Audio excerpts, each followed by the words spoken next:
When last we left our intrepid adventurers, the party had been captured. They find themselves in a dungeon. It's well maintained and clean, but it's still a dungeon. They're missing most of their equipment. Gathering together, they find that they still have a few weapons, 3 long knives. The weapons are given to Marcus, Seraph, and Duncan. After the distribution of weapons, Scala relates to the rest of the party that Australia is gone. Having fallen into the water during the fight, Finn comforts her, knowing that Scala and Australia were good friends. He says that he knows Australia will be all right, and she may be even better off than they are. Seraph mentions as well that Akai isn't with them, and neither are her things. Marcus smiles, saying that at least they have one friend on the outside. Who knows, maybe she'll end up rescuing them. They all hope that she made a safe escape. They turn their attention to their surroundings and look for a method of escape. The large room is comfortable and well cared for, and if it didn't have bars on the wall, it could be mistaken for a comfortable apartment. They ask if Scala or Finn can do some of their magic to get them out. Finn says that his magic doesn't really cater to that kind of thing. However, he goes to look at the lock, saying that when he was younger, he learned how to pick locks. He reaches into a small pocket and removes some lock picks. He comments that he thought the tools would never be used again, and wonders out loud how much of this he can remember as he goes to work on the lock.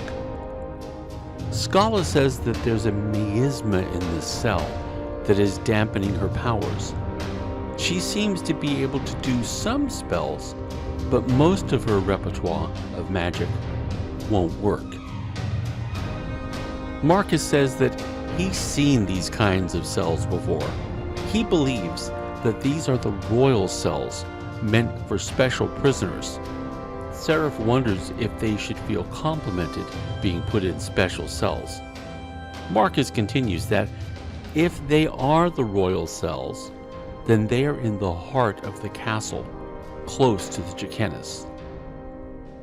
All of this time, they just now notice Duncan digging through a pile of cast-off blankets. He pulls out of the pile a brooch and holds it up. It glows with a faint light. He says this is an elven brooch he gave to his wife on their wedding day. She is definitely here. They decide to get some rest before attempting their escape. Far away, Australia wakes up in a strange bed. She startles and looks around, but hears a familiar voice. It tells her that she is safe and amongst friends. She recognizes the voice. The woman tells her that she is looking for the party, but was only able to grab her out of the area. The voice says that the last place that Australia needs to be is in Deserata. The voice continues, saying she will see if the others can be saved. Australia is satisfied by the explanation and turns over and goes back to sleep. Akai swims under the bridge, keeping the caravan of unconscious friends in sight. Near the end of the bridge, she swims away to find a place to come to shore. Momentarily, she frightens a group of fishermen. She hurries past them and catches up with the end of the procession. The Jacquenis and the priestess are gone, and guiding the caravan is a couple of human city guards who don't seem too fond of working with Sheesh. They come to the base of the castle and take the wagon into a gated area. Akai sees wagons of supplies coming and going out of the gate, and she does her best to blend in with the throng of people. The wagon heads into a heavily guarded tunnel, and Akai is stopped by some weary guards. She pretends that she doesn't understand their questions, but they still won't let her pass.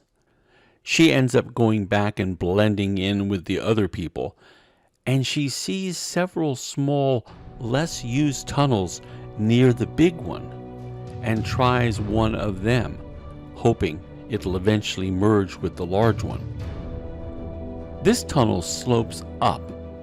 Akai is surprised as hidden doors open every once in a while and people enter and exit them. She notices that most of them lead to well-furnished apartments in the palace.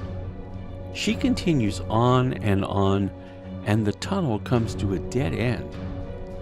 Looking around, she hears a click and a door squeaks open. Unlike the other ones, this one leads only to darkness. A figure dressed in a heavy shawl and a hood covering its face beckons her.